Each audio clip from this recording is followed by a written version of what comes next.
नमस्कार. श्री स्वामी समर्थ.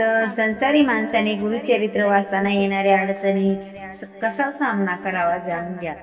यंदा 14 डिसेंबर रोजी शनिवारी दत्त जयंती आहे. त्यानिमित्त गुरुचरित्र पारायण विचार करत असाल तर, पण नियमांना घाबरत असाल तर हे या व्हिडिओमध्ये जाणून घ्या. अंतःकरण असता पवित्र, सदाकाळ वाचावे गुरुचरित्र. कोणतेही आध्यात्मिक कार्य तसे उपासना, नामस्मरण, नाम संकीर्तन, भजन, पूजन, भक्ती ही त्याविषयी मनात जेव्हा तळमळ निर्माण होईल त्यावेळी कुठलेही शुभ संकेत न पाहता तात्काळ प्रारंभ करावेत. कारण शुभस्य शीघ्रम अशुभस्य कालहरणम. आपली भूमी ही मृत्यूभूमी आहे. इथे जन्मलेल्या प्रत्येकाला मृत्यूच्या अधीन व्हावेच लागते. भगवान श्रीकृष्ण भगवान गीतेत अर्जुनाला उपदेश करतात, सांगतात, ज्यातसही ध्रुव मृत्यू ध्रुव जन्म मृत्यूच.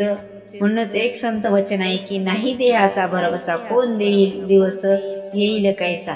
त्यातला त्यात आपल्या मनात गुरूंच्या सेवेविषयी तीव्र तळमळ, ओढ आणि नम्र भाव असेल तर तेव्हा कुठल्याही ग्रंथाचे पारायण केले तरी चालते. फक्त या ठिकाणी सात्विक भाव निर्माण होईल असे वातावरण, पवित्र देह आणि शुद्ध असात्विक आहार, विचार उच्चार इत्यादी मनाची प्रसन्नता, शांतता, एकाग्रता असलीच पाहिजे. तर त्या पारायणातून परमेश्वर दिव्य लहरी त्या ठिकाणी फिरू लागतात आणि तेथील सर्वांना उत्साह, प्रेरणा, बुद्धी, ज्ञान, वैराग्य, प्रेम आणि आनंद प्राप्त करून देतात. आणि त्या साधकाचा, भक्ताचा गुरुच्या विषयी सेवा मार्गच प्रवास प्रारंभ होतो. आणि जर वर सांगितलेल्याप्रमाणे कुठल्या पवित्र नियम जर न पाळता लोकांनी आपल्याला कुणीतरी महान संत समजावे, सन्मान करावा, आपल्या आज्ञात वागे या उद्देशाने पारायण केले तर ते पारायण होत नाही. तर आपल्यामध्ये अहंकार, गर्व, अज्ञान, पाखंडीपणा भरण्याचा एक उपक्रम होतो. पारायण या शब्दाचा अर्थ सदैव रत्तल्लीन, एकनिष्ठ आणि अखंड भक्तीत रममान होणे असा आहे. आपण जेवायला बसताना आपले जेवणाचे ताट स्वच्छ आहे काय हे पाहूनच जेवणाचा खरा आनंद घेतो. आणि जर कसे तरी वातावरण, अपवित्र अस्वच्छ जागा, तसेच अस्वस्थ परिस्थितीत अन्न भक्षण केले तर मन तृप्त होईल का, शरीराला अयोग्य मिळेल का. अशा प्रकारे या शास्त्राचा विचार करून कुठल्याही ग्रंथाचे पारायण करावे.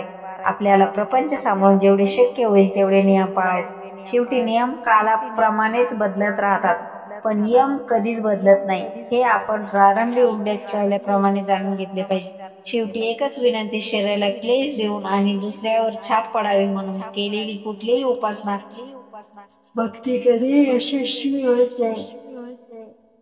तर ज्यावेळी जो कोणी परमेश्वराचे नामस्मरण, नाम संकीर्तन, भजन, पूजन, भक्ती, उपासना, चिंतन शुद्ध, सात्विक, पवित्र भावनेने करतो तीच शुभ घटिका, तेच खरे लग्न मुहूर्त, तेच सर्व ग्रहाचे बळ मानले जाते.